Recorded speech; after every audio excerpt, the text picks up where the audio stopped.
Hi, my name is Kato, and welcome to The Division. In this video, I'll be covering the Pouches tab, the Appearance tab, and the Intel screen. All of this information is based on the open beta, so it's subject to change when the full game releases. On the Pouches tab, you can see your current stock of grenades, consumables, ammunition, access keys, medkits, and crafting materials. The first row shows you what grenades you're currently carrying. Starting from the left, we have EMP grenades, which destroy any skills in its blast radius and stop enemies from using skills. Flashbang grenades, which cause the blind deaf debuff, which will impair an enemy's vision and hearing. Fragmentation grenades, which deal damage and have a chance to cause the bleeding debuff, which causes damage over time.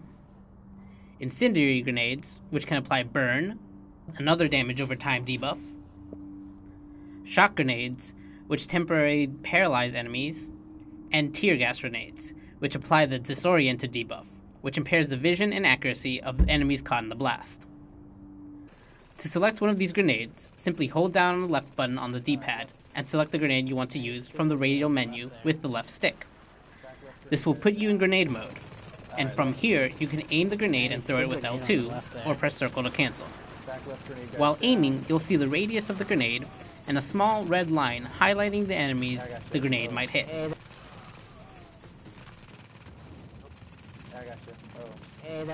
Next, we have consumables. These items will give you different temporary buffs. Starting on the left, we have canned food, which buffs any healing by 40%. This means that while the canned food is active, all healing, either from your medkit, your first aid skill, or from allies' first aid skill, will give you 40% more health than usual. This is great if you find yourself in a bad position and need a boost to get back to full health quickly. Next is the energy bar.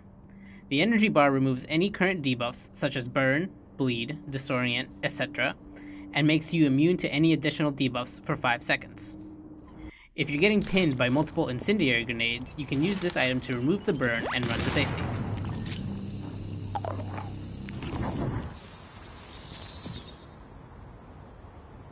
Water gives you a 20% damage buff against elite yellow health bar enemies for 30 seconds. This is great for punching through named bosses' large health pools. When you enter, next to the vendor there's a little restock. Next, we have soda, which reduces all skill cooldowns by 30% for 30 seconds. This can be great for healers. You can use first aid on yourself and have another first aid up and ready to go much faster to help your allies.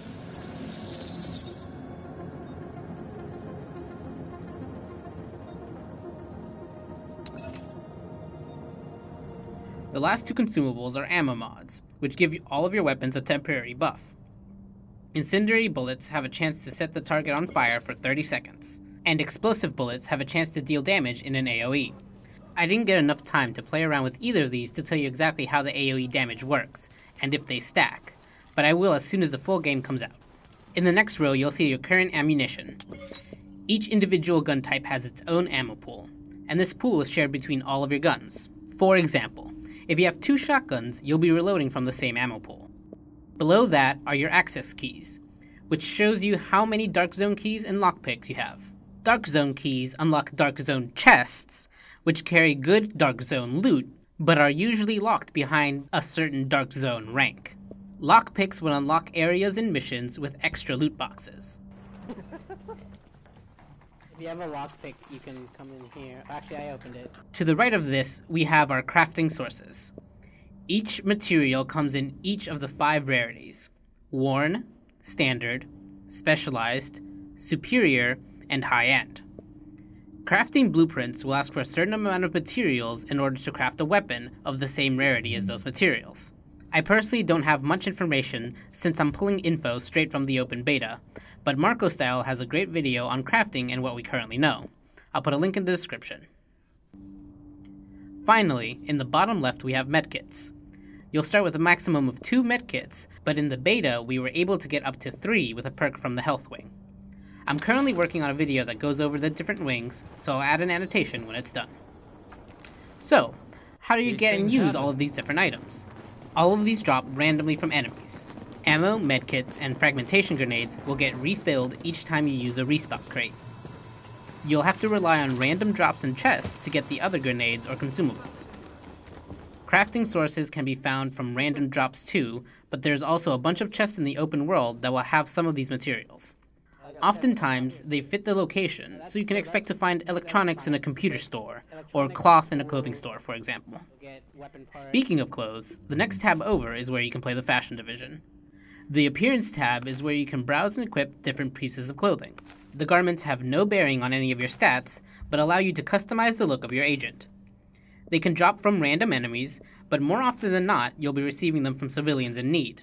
Every once in a while, you'll run into a civilian asking for help, and if you give them what they need, they'll drop an item. In the open beta, it seemed like the chances were high that it would be a cosmetic item, but sometimes they would drop a gray, worn rarity item as well. Make sure to keep an eye out for these civilians and don't shoot. While you're wandering the streets of New York getting pants from civilians, you might run across some intel. Intel is new information that comes in the form of a variety of documents that give you experience when you pick them up. Things like phone records, video recordings, echoes, etc. will clue you into the moments before the Black Friday virus hit, and also the current world of the Division. Once you've picked up a piece of intel, you can enter the intel screen in order to view it.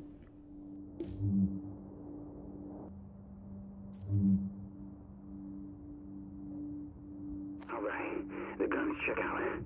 Let's do this. Yeah, but what if they have kids? Just hold the gun like you mean it. They'll back down, especially if they got kids. Yeah? But what if they won't? Then it's on them. They don't have to die unless they decide they want to. It's their choice. This is some bullshit. Yeah, but I'm not gonna let some rich assholes get a pass just because I got a family. Everyone's got a family, and mine's starving. Now man up, and let's do this. These small pieces of lore create a richer environment that adds detail and texture to the world the game creates and you inhabit. All of this information is based on observations from the open beta, so some of it might change when the final game drops. I'll be making one more video before the release, covering skills and the base of operations, so subscribe if you'd like to be notified when it drops. Thanks for watching. This is Kato, and I'll see you next time.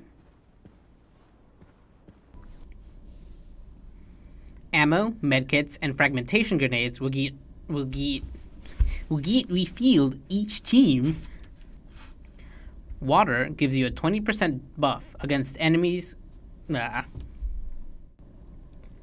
Water gives you a 20% damage burst. Damage burst. For example, if you have 2 shotguns, you'll be reloading, but are usually locked behind a dirt and darker zone rank. In the next row, you see your current, you see the class as a method.